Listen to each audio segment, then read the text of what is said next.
Welcome to Power Your Life Today. I'm Kristy Jo, Mind and Body Strategist.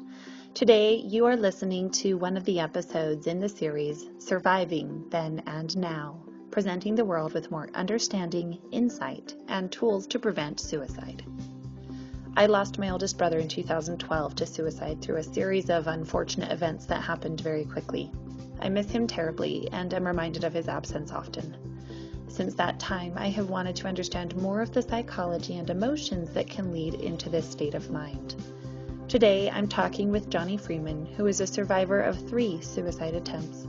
He shares with us some powerful insights that will provide us all with even greater perspective. His contact information will be in the show notes for anyone who wishes to reach out to him. You may also reach me through the Power Your Life Today Facebook page. Thank you so much for being here.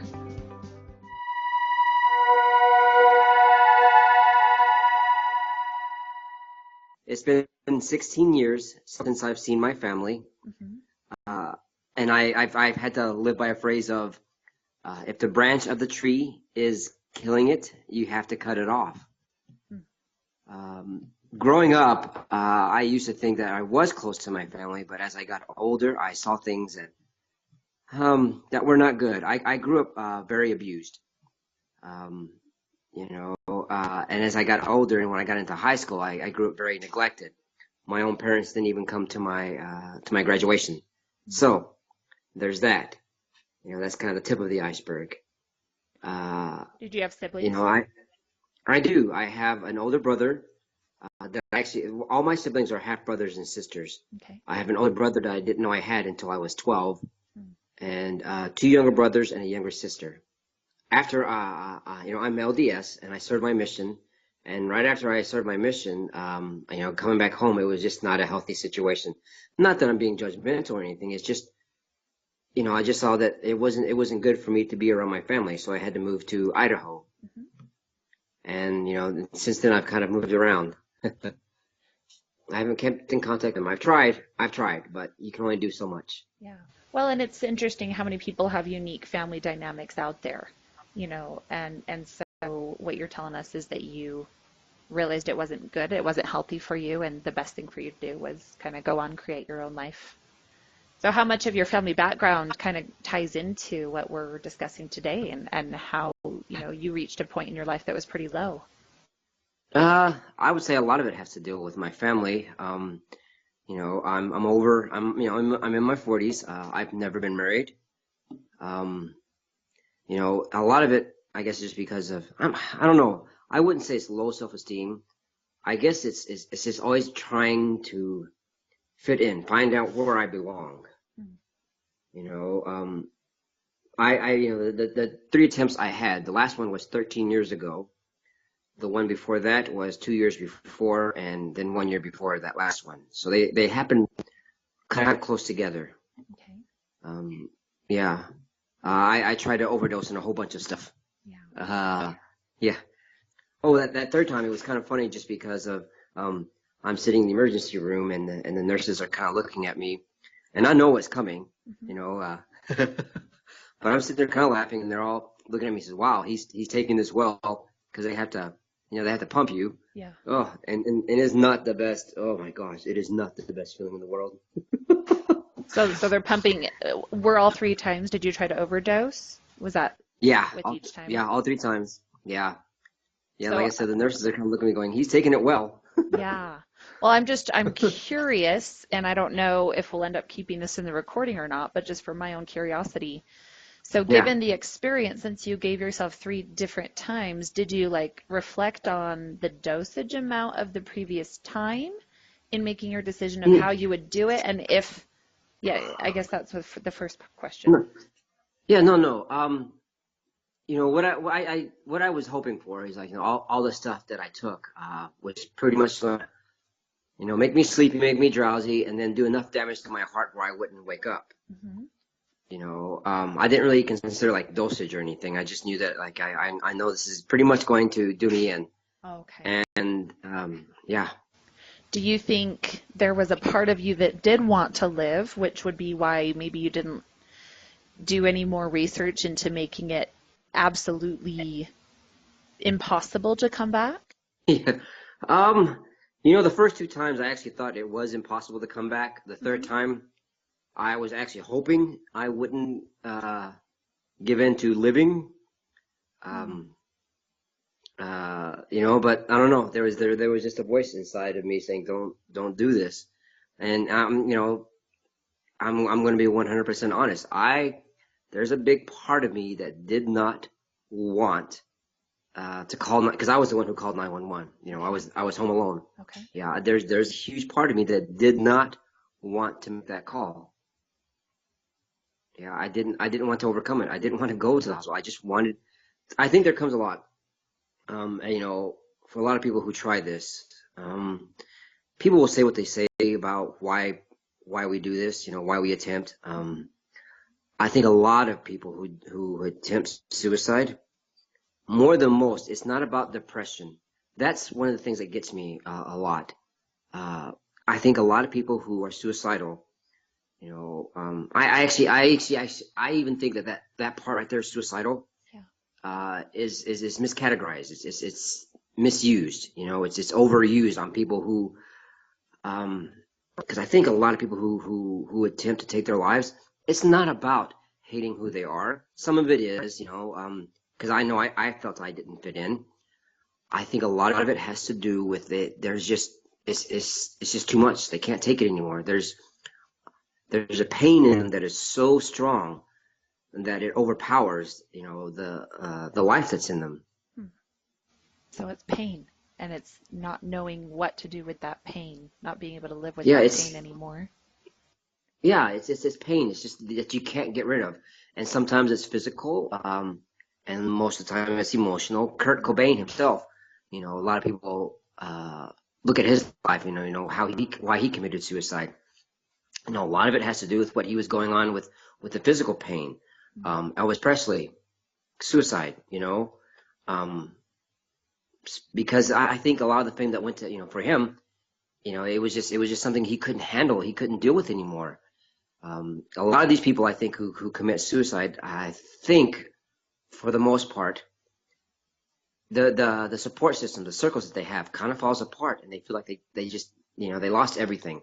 When you lose support in anything, you know, when you feel like you're at your absolute end of the rope and you're absolutely alone and you just can't fight the pain that you have anymore, you kind of lose that desire to live, to keep going.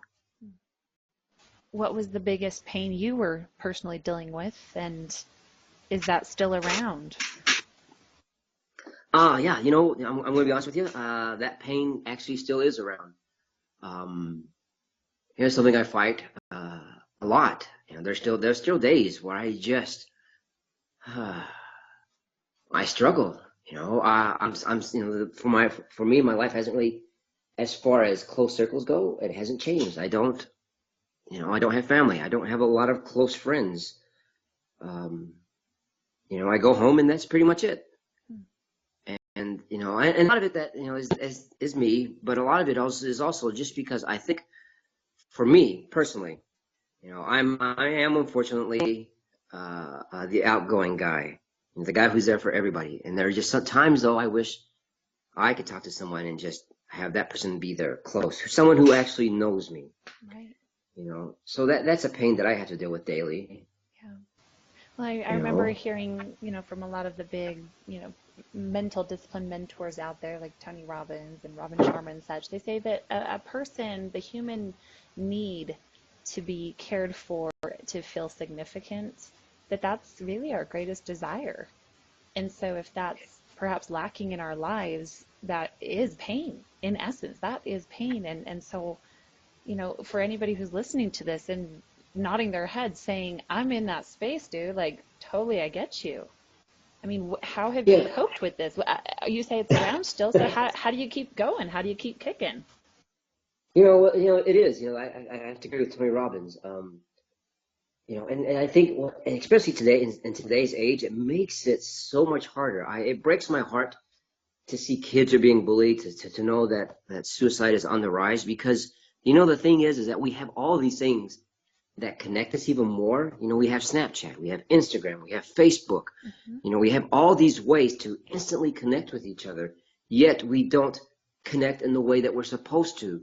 There are too many filters and too many, add these little cute little things on, and they're all good and fun. Yeah. But the part of the problem that we have in these days, and it's me, it's hitting me still, is that we don't get to be who we really are. We have a voice and it's just not being listened to. There's a difference between being heard and have someone listening to you. When you're heard, yeah, there's a huge difference. When you're being heard, they hear something. But when someone is actually listening to you, they're finding out about you. They're finding out the real you.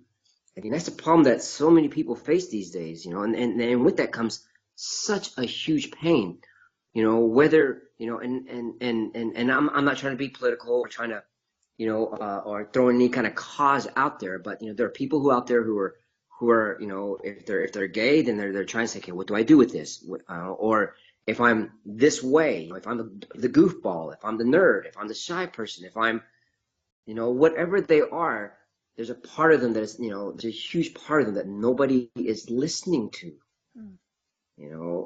We get, I myself, we get shoved with all this, hey, read this book. Hey, read this, or try this out. And they're all good and good. But for me, and I think for so many people, before you start throwing answers to us, maybe find out what the question is. That's powerful. Which means we have to ask, we have to open our ears, we have to be willing to hear. Like you said, there's a difference of actually, seeking to understand.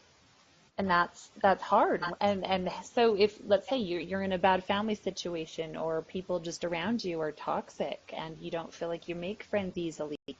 I'm in a dance studio often with young kids and teenagers often, and just asking them questions about their friends and their lives. And it's quite interesting to me to hear how much at times there isn't that conversation going on in the home.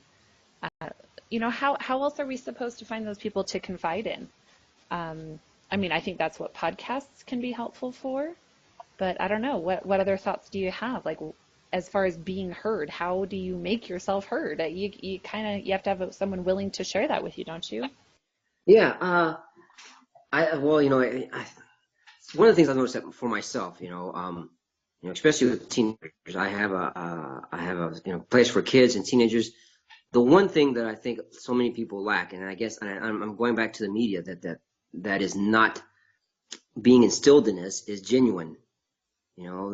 We want, we come out saying, oh gosh, I'm here for you. Which, by the way, this is something I actually wanted to cover big time. Yeah. I think one of the deadliest, most dangerous phrases that is out there is when someone goes to somebody, whether they're in pain, in need, whatever is going on with their life, and you go to that person and say, hey, I'm here for you if you need. And I know that comes out good and all, but honestly, it is actually quite damaging, because all you're basically saying is like, it comes out, I was almost superficial. It's just surface. You're taking your rock and you're skimming across the water and thinking you're doing good.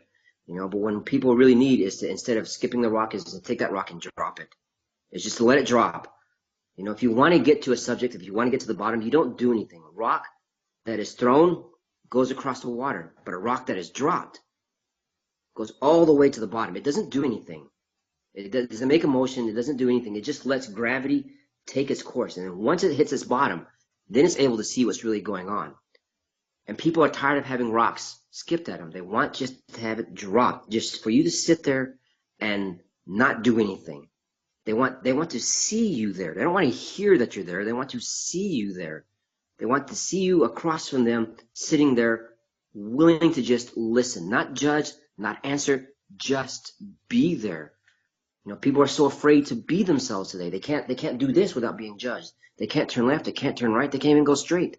Someone's going to look at them and going, oh, that's wrong. Oh, that, I don't know about that. Kids these days, and that's what they're facing these days. Your dance studio, I think, is a great thing for kids, because I'm a dancer myself. I'm a ballroom dancer. Nice. Yeah. Yeah. But when I was dancing with people, and when I'm with kids, they can tell.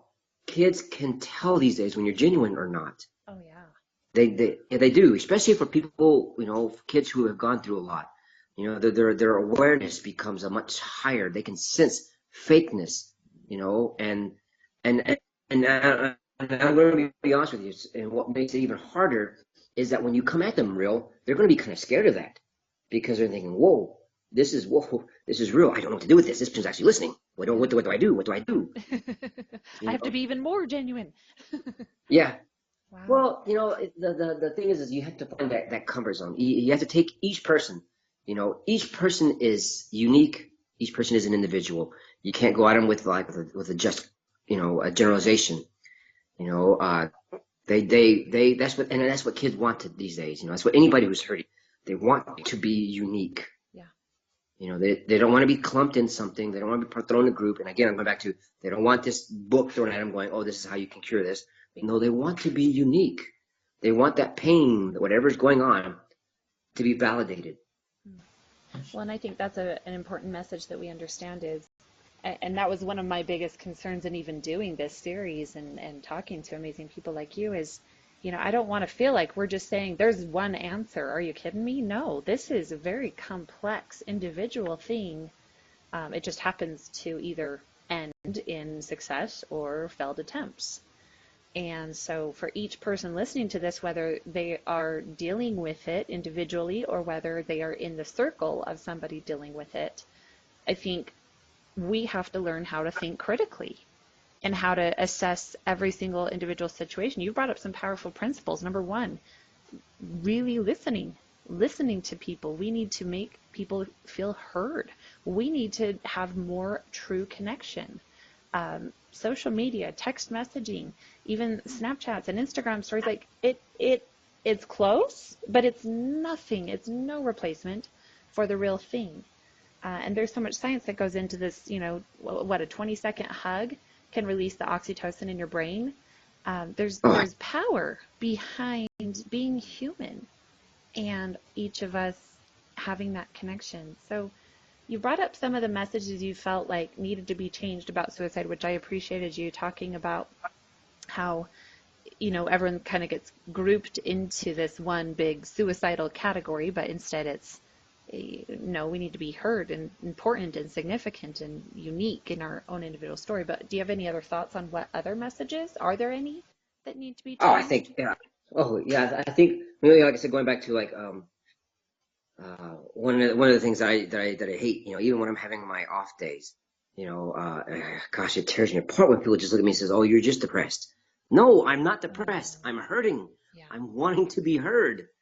I'm wanting just to be hugged. Yeah. There's not, like I said, I don't, and I'm not trashing any kind of those books out there because I know they're helpful. And I think those books and everything are great for when you're at a certain point. But once you pass a certain point, nothing in those books, nothing in that you see, and I'm sorry, I'm going to bring this up, and I know it's going to sound controversial here, but even telling people, hey, God will listen to you. Okay, that is also a very, very, I'm going to tell you right now, that is a very big no. Because a person who is hurting, sometimes they will actually be angry at God. Mm-hmm. And they're not ready, and they should be. I mean, we all should turn. I think all of us should turn to that higher power because there has to be a higher power that pulls us out of whatever state that we're in. Absolutely. But when we're in a world surrounded by billions of people, I mean, God sent us here, and then it became populated because there are certain things that even God can't do. Given that when Adam was created, not to get too Christian here, but when the first person was created, Adam, God said, "Is it meet for man to be alone?" Before the gospel, before even Christianity was introduced, I think the very first principle of this life is right there. Is it meet for man to be alone? And God said, "No." Then we will create a helpmeet for him. So before even Christianity was introduced, companionship was introduced. Before they taught Adam, "Hey, Adam, this is my son. He's going to come and do all this for you." No, God said, "Adam, here is a helpmeet for you." Way to point that out, that connection was needed, a huge part of life. It is, as far as for me, and going back to what you said, because you're right, what Tony Robbins said about this life, everyone needs a purpose. You have to find your purpose. And then these days that becomes harder and harder to do. These days it becomes harder and harder to be yourself. We're in a very I tough used to world, hate. aren't we? Yeah. We are, unfortunately. I blame the Kardashians. For real, though. I do, well, I mean, look at what's happened in the world. We tend to latch onto drama more than we do the fun. Yep. And I think for me, I'm not sure how this is if this apply for all other people, but for me, what helps me, what keeps me going, because, like I said, I still struggle. Sure. It's been 13 years since that attempt, and I struggle. There are nights I cry like crazy going to sleep, wondering why I'm so alone. I cry going, okay, do I even fit in? I'm at work, wondering if I'm in the right place. Something else has happened, and I don't want to take up too much time, but something else happened between that last attempt and now. See, I was hit by a car 8 years ago. Hit in the head. I was on a crosswalk, and I don't remember the accident. She was texting. I wake up, and since then my life has been altered big time. There are certain things I can't do anymore. I mean, I'm physical. I mean, I can walk, I can run. There are certain things, but I'm limited in the way I can handle stress nowadays. I used to be a chef. I've had to pull away from that because it's way too stressful. And so that actually makes it harder for me, because now I'm trying to find out, oh my gosh, now I can't even do this. I can't fit in. I don't drive because I fear passing out or blacking out while driving. So there are decisions. I sometimes just feel like, oh my gosh, I'm such a freaking loser. I can't do this. I can't do this. I can't remember this sometimes, and I get lost, and so I've had to find a different route for myself. I've started doing something else. I'm going to school for something else. But getting back to what I was really starting out, I think for a lot of people, myself included, other than feeling a purpose in life, it is true what Shakespeare said. Laughter is the best medicine. You want to get into people's heart, help them smile again, not forcing them. Finding out what ticks, what makes them smile, what makes them laugh. And again, going back to, each person is unique. Spend some quality fun time with that person. You relax the heart, you relax the mind. You get them to laugh, you get them to smile, you get them to look and appreciate the blue sky. You get them to laugh at a stupid pun, or to be themselves. I'm actually going to be starting this Facebook page with the T-Rex, because I thought hey, why not? It's fun, and I want it to be so that people can be themselves, Nice. Notice. Well, yeah, I had this little video of me trying to fit into a car, a tiny smart car, me as a giant T-Rex, and it's just funny. It's just stupid, And again, going back to, I think that's what the problem is, especially these days, is that people feel like they can't be themselves. Yeah. And if you help them laugh, if you help them smile and let them say, hey, you know what? You are okay. Where you're at right now, all those parts that you're trying to hide, let that out, because that's okay. And if you're hurting, that's okay too. People need to understand that too. That, you know what? We're not robots. Mm-hmm. We're going to be inundated with all sorts of junk, and it's going to hurt. And that's okay. It's okay to hurt. It's okay to cry sometimes. It's okay to go to bed every now and then hating the world and being mad and being frustrated and feeling lonely, because we're human. That is part of our emotional spectrum. I personally think it's healthy. What's not okay is when we stay there.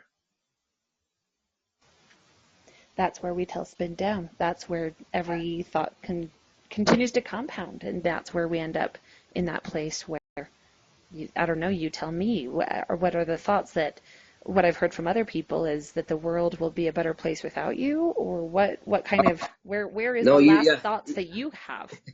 That is actually the biggest reason why I took those 3 attempts. I seriously thought in my head, oh my gosh, I'll just screw up.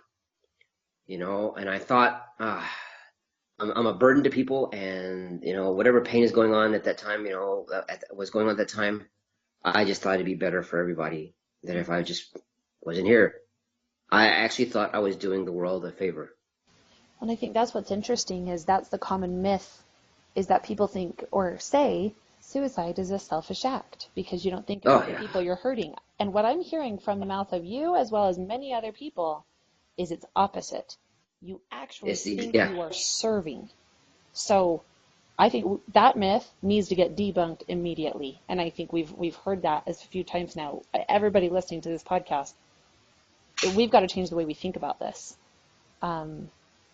It's really powerful. And again, there's no finite understanding or solution. It's not like, oh, we get it now. No, we're saying we have ideas, we have perspective. You shared with us some incredible points. Like this is, I go back and listen to these a few times before I post them, and I just, wow. You know, really thinking about tools, leave behind tools for others who come behind you, or even for your future self. Let's say you hit a low again, and you could give yourself a message. What is that message? One of the things that those who are around me, as much as I love the people that are around me, and I love, I very rarely get to hear what, nice things people say to me. They just assume, I guess, that I know them. Oh. That's what makes it hard. But a few weeks ago, someone was telling me, Johnny, one of the things about you that has always been there is like, for some strange reason, for however you do it, we don't know, however you do it, you always have that hope. I've taken two words, there are two words that are extremely powerful, and they can be damaging. Actually, most people look at those two words as the most damaging words. The words are, what if? What if you fail? What if you're wrong? What if it doesn't work out? What if this is the wrong path? What if you really are stupid? What if you really are crazy? But I've tried to take and turn them into two words of hopefulness. Turn it around. What if you're right? What if this is the one that's supposed to love you? What if right around the corner, that very edge of giving up, of, what if you just go one more hour and all of a sudden it's there? Whatever, athletes, they always tell you when you're training, go that extra rep, when you're doing weightlifting, because that's where you get your biggest, gain. The man who's on top of the mountain, he didn't fall there. And those last 20 steps that he's taken to climb, those aren't the easiest. Those are the hardest steps. When you get to the top of the mountain, the first 20 steps are easy. Those last 20 steps, they're the hardest. So what if after everything that you're doing, what if you were to go a little bit more? Yeah, it hurts. Yeah, it sucks. Yeah, this really, is painful. But what if just on the other side, you wake up in the morning, what if today's the day? You start something new. What if this is the thing that really I'm supposed to do? Or you finally find yourself, well, what if I just put this out there and it helps someone else? Yeah. So use those two words for your good, not for hurting you, but for your benefit. Have you ever seen the movie The Last Rocky? Not the one about where he becomes a trainer, but The Last Rocky, where he does like his last fight. I can't say I've seen the whole thing. I mean, snippets. Well, it has, yeah. Well, it has two of the greatest quotes, and I love the quote. There's one where he comes out saying, let me tell you something you already know. Life is not all rainbows and sunshine. Mm-hmm. The world is going to hit. No matter how tough you are, life, it will be tougher. It will hit you and it will knock you down. That's one of my great quotes. It says it, but true champions aren't the ones who don't fall down. True champions are the ones who keep getting up. Life is not about how hard you can hit, but how hard you can take a hit. That's from Rocky. But I think for people who are hurting, there's another great phrase in there. And it's when his cousin's looking at him going, is the junk out yet, Rocky? Because Rocky had everything. His wife had died from cancer. His son had kind of pushed himself away from himself, and everybody's doubting him, and he's starting to doubt himself. And so he's going into this fight, this last fight with all this junk in him. And his cousin looks at him, Rocky, is all the junk out? Mm-hmm. Are we going to empty the basement? Well, thank you, Johnny. Sure appreciate your contribution. Even if it's one person out there, and we just hope that person can, if it is you, share your story with us. Send me a direct message on Power Your Life Today Facebook page. You can reach out to Johnny. Johnny, do you want me to put your Facebook profile in the show notes, or is there any reason to keep that private? Are you okay with that? No, yeah, go for it. Okay, so I'll put that in our show notes if anyone wants to reach out to him personally. And just thank you so much. Continue living your life, being your best self. Power your life today. Thank you, Kristy. If this resonated with you, please share it with one person who comes to mind. Investing in yourself is the best investment you're ever going to make. Because when you improve your life, everybody around you improves their lives too. Subscribe to this channel so you are really sure to catch our next power session together, so you can continue to power your life to one of more service, value, and love. Until then, power your life today.